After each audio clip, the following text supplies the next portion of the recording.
Jéhovah Tsidkenu. Jéhovah Tsidkenu. Romains 10, le verset 4. Car Christ est la fin de la loi pour la justification de tous ceux qui croient. Jéhovah Tsidkenu.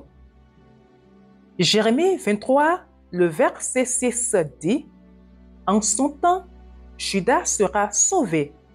Israël aura la sécurité dans sa demeure. Et voici le nom dont on l'appellera: l'Éternel notre justice. Jéhovah Tsidkenu signifie le Seigneur notre justice.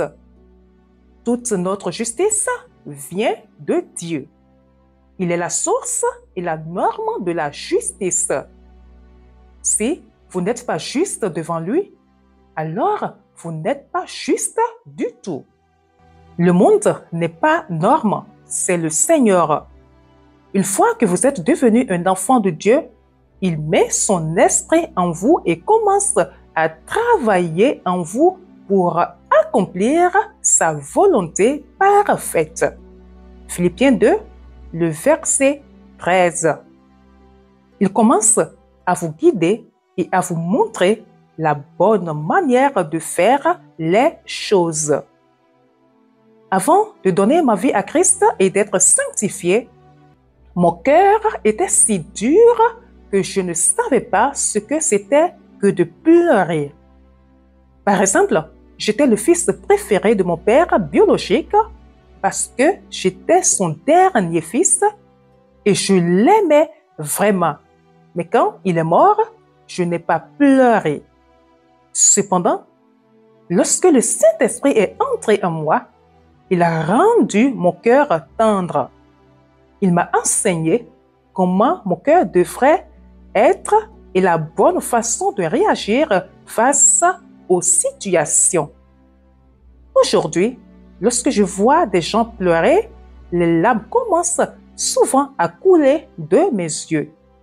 Je n'ai plus le cœur dur parce que le Saint-Esprit m'a montré et continue de me montrer la façon juste, aimante, compatissante dont mon Père céleste fait les choses.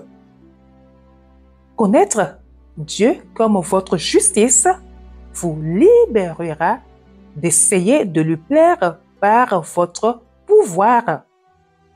La Bible dit que ce n'est ni par la puissance, ni par la force, mais par l'Esprit du Seigneur.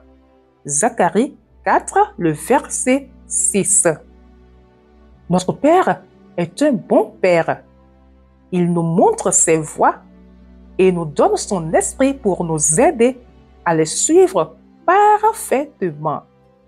Ce qui compte, ce n'est pas le nombre de fois et de commandements que l'on peut observer, mais la manière dont on se soumet au Saint-Esprit. Bien-aimés, la Bible indique clairement que Christ a été fait pour nous sagesse, justice, sanctification et rédemption. 1 Corinthiens 1, 30. Puisque Christ est devenu notre justice, nous ne pouvons plus vivre pour nous-mêmes. Lorsque nous revêtons le Seigneur Jésus-Christ, qui est notre justice, nous recevons la force de son esprit pour cesser de donner à la chair les moyens de commettre le péché. Romains 13, verset 14. Point clé à retenir. Lorsque vous donnez votre vie à Jésus-Christ, il vous rend juste et vous donne le Saint-Esprit pour vous guider. Bonne méditation à vous. Shalom!